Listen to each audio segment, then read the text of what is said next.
Hello viewers, welcome back to Science Ed. आशा करता हूँ कि आप सब लोग अच्छे होंगे और आप लोगों को जो मेरा लास्ट वीडियो था कि किस स्किन टाइप के लिए कौन सा मॉइस्चराइज़र यूज़ करना चाहिए वो अच्छी लगी होगी और अब शायद आप बेहतर और अच्छा मॉइस्चराइज़र चुन पा रहे होंगे अपने लिए। सो आगे बढ़ता हूँ और आज मैं बात करूँगा एक्ने स्कार्स के ट्रीटमेंट के लिए। बेसिकली एक्ने स्कार्स क्या होते हैं कि जब आपको मुहासे होते हैं और वो बड़े होते हैं या फिर छोटे होते हैं कैसे भी, तो जब वो चले जाते हैं तो अपने पीछे एक दाग धब्बा छोड़ते जाते हैं।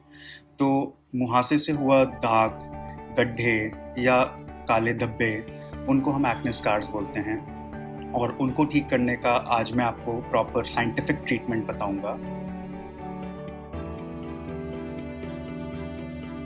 सो हमें पहले तो ये जान लेना चाहिए कि एक्ने स्कार ठीक कैसे होता है। सो बेसिकली अगर आपको कोई चोट लगी है और वो जिस रूप में है उस रूप में वो भर के सूख गई है, तो वो गड्ढे बन के अब वो ठीक नहीं होगा, ठीक है, क्योंकि उसमें गड्ढा है और वो सूख चुका है। तो सूखी हुई चोट ठीक नहीं होती है।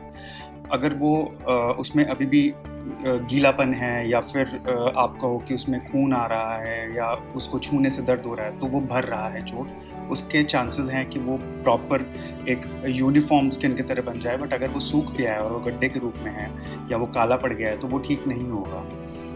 उसके लिए हमें कुछ ट्रीटमेंट्स करने पड़ते हैं। सो बेसिकली उन जगहों पे जहाँ पे आपका सूखापन आ चुका है और वो चोट जो है पूरी तरीके से भरी नहीं थी फिर भी वो सूख गई है, तो उसके लिए हमें उसको थोड़ा चोट फिर से पहुँचाना पड़ता है और उसके माध्यम से क्या होता है कि अब वो भरना शुरू होता है। तो ऐसा नहीं है कि आप उस पर ऐसी चोट पहुँचा दें कि वो और ज़्यादा गंभीर हो जाए। हमें उसको कंट्रोल्ड चोट पहुंचानी चाहिए, जिसको हम माइक्रो नीडलिंग भी कहते हैं। माइक्रो नीडलिंग, जिसे हम डर्मा रोलर भी कहते हैं, उसके भी काफ़ी एक्सपेरिमेंट्स हुए हैं। उसका एक एक्सपेरिमेंट मैं आपके साथ शेयर करता हूँ। उसमें 36 लोग लिए गए थे और 5 माइक्रो नीडलिंग सेशंस के बाद 50 से 75% एक्ने स्कार्स में इम्प्रूवमेंट देखा गया था। सबसे पहला ट्रीटमेंट तो जो है, जैसे मैंने बोला कि माइक्रो नीडलिंग होता है। सो माइक्रो नीडलिंग क्या होता है कि उसमें छोटे छोटे दांत जैसे नीडल्स होते हैं और वो 0.25 से लेकर के काफ़ी mm तक आते हैं। बट अगर आप घर पे इस्तेमाल कर रहे हैं तो आप 0.5 से ऊपर नहीं जाएंगे, क्योंकि आपके यहाँ पे मसल्स होते हैं जो अगर पंचर हो गए, आपने ज़्यादा मान लो 2 mm का 2.5 mm का ले लिया, अगर आपने उसको पंचर कर दिया तो उसकी वजह से ऊपर का एरिया या फिर कहीं पे थोड़ा ज़्यादा हानि हो सकती है बेसिकली। तो आप 0.5 mm के ऊपर नहीं जाओगे अगर आप अपने से डर्मा रोलर्स का यूज़ कर रहे हो। मेरे पास डर्मा रोलर है, मैं आपको दिखा सकता हूँ, जो मैंने अपने पिछले वीडियो में दिखाया था। ये है बेसिकली डर्मा रोलर जो मैं यूज़ करता हूँ।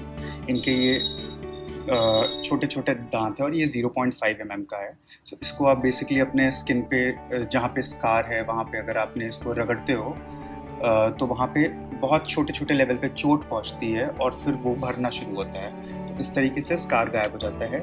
माइक्रो नीडलिंग मतलब डर्मा रोलर्स हम एंटी एजिंग के लिए भी इस्तेमाल करते हैं और ये बात मैंने अपने एंटी एजिंग की वीडियो में बहुत अच्छे से बता रखी है, आप उसको देख सकते हो। ध्यान रखें आप कि जब भी आप माइक्रो नीडलिंग कर रहे हैं तो उसको बहुत साफ़ सफाई से इस्तेमाल करें, वरना आपको इन्फेक्शन होने के चांसेस बहुत ज़्यादा बढ़ जाते हैं। तो मेरे पास ये भी है आइसोप्रोपाइल, मैं इसका भी लिंक डाल दूंगा आपको, आप देख सकते हो। तो आइसोप्रोपाइल अल्कोहल होता है, ये आप इससे साफ़ करते हैं। तो पहले आप अपने डर्मा रोलर को पानी से साफ़ कर लीजिए, ठीक है। उसके सूख जाने के बाद आप इसको किसी कप में डाल के डर्मा रोलर को कुछ 1 मिनट तक के लिए छोड़ दीजिए उसके अंदर, जिससे कि जो भी बैक्टीरिया है उसमें वो मर जाए।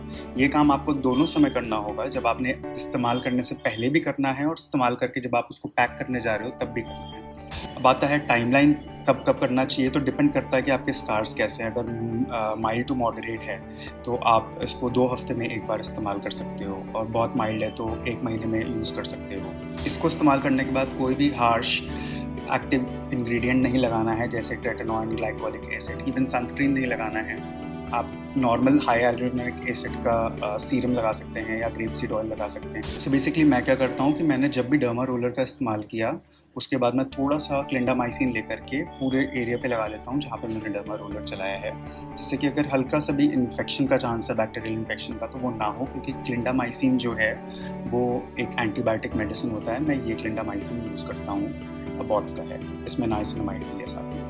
फिर आता है ट्रीटमेंट लाइन में टेज़ारोटीन का 0.05% जेल, जो आपको एक्ने स्कार्स भरने में फ़ायदेमंद होता है। तो बेसिकली एक स्टडी हुई थी जिसमें 34 पेशेंट्स को 6 महीने के बाद देखा गया, तो टेज़ारोटीन लगा रहे थे वो अपने स्कार्स पे, तो उनको उतना ही इफ़ेक्ट हुआ जितना एक माइक्रो नीडलिंग वाले को इफ़ेक्ट होता है, बट उनका जो कॉन्सेंट्रेशन था वो 0.1% था, और ये टेज़ारोटीन का 0.1% कॉन्सेंट्रेशन आपको डर्मेटोलॉजिस्ट के प्रिस्क्रिप्शन के बाद ही मिलेगा। अगर आप चाहें तो आप टेज़ारोटीन का 0.05% कॉन्सेंट्रेशन यूज़ कर सकते हैं अपने mild to moderate acne scars के लिए। और एक्सपेरिमेंट हुआ था, क्लिनिकल ट्रायल हुआ था, जिसमें 35 लोग चुने गए थे 17 से 34 साल के बीच के, और उन लोगों को 2 एक्टिव इंग्रेडिएंट्स लगाने को बोला गया था, जिसमें एक था ट्रेटेनॉइड 0.025% और दूसरा था ग्लाइकोलिक एसिड 12%। तो दोनों को थोड़ा थोड़ा सा लेकर के उनको बोला मिक्स करके आप अपने फेस पे लगा करके रहिए, और 12 हफ्ते के बाद उनमें से 91.4% पेशेंट्स का सिग्निफिकेंट इम्प्रूवमेंट था एक्ने स्कार्स का।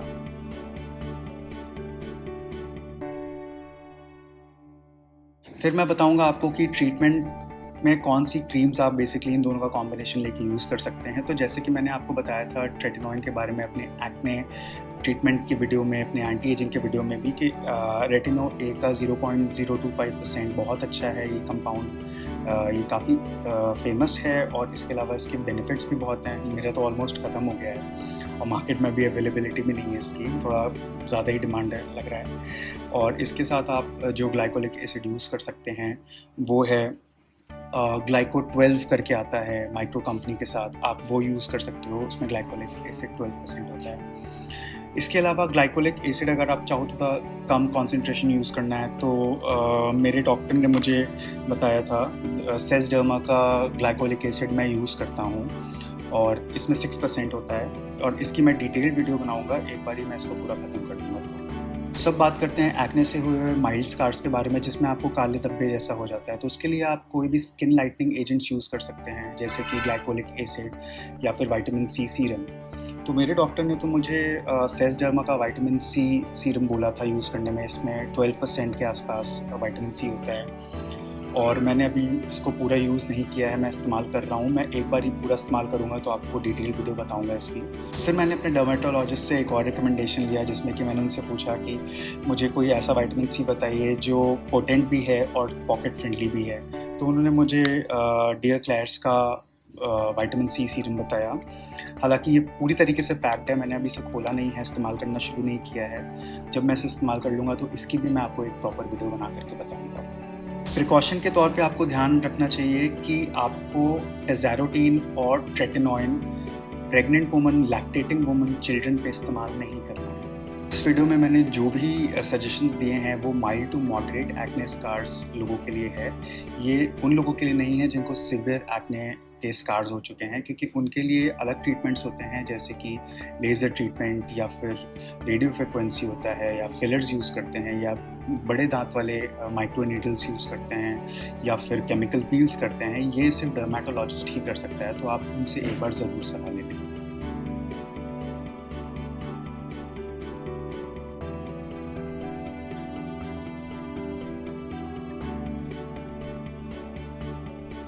एक और काम करिएगा कि आप अपना एक फ़ोटो लीजिएगा ट्रीटमेंट स्टार्ट करने से पहले, और 12 हफ्ते के बाद, 3 महीने के बाद एक और फ़ोटो लीजिएगा और उसे कंपेयर करिएगा, आपको काफ़ी बेनिफिट दिखेंगे अपने स्किन पे। आशा करता हूँ कि इस वीडियो से मिली हुई जानकारी को इस्तेमाल करके आप अपने एक्ने के स्कार्स को बहुत हद तक कम कर पाएंगे। अगर आपको ये वीडियो अच्छी लगी है तो प्लीज़ इसे लाइक करिए, और अगर आपने अब तक साइंस इट को सब्सक्राइब नहीं किया तो प्लीज़ सब्सक्राइब करिए, जिससे कि आपके पास सही और साइंस रिलेटेड जानकारियाँ पहुँच पाएँ। अगर आपको किसी स्पेसिफिक चीज़ पर जानकारी चाहिए तो आप उसे कॉमेंट बॉक्स में डालिए और मैं उस पर एक वीडियो बनाने की कोशिश करूँगा। आज मैं अपनी वीडियो यहीं पर समाप्त करता हूँ, आपसे मिलता हूँ मैं नेक्स्ट वीडियो में। Thank you so much.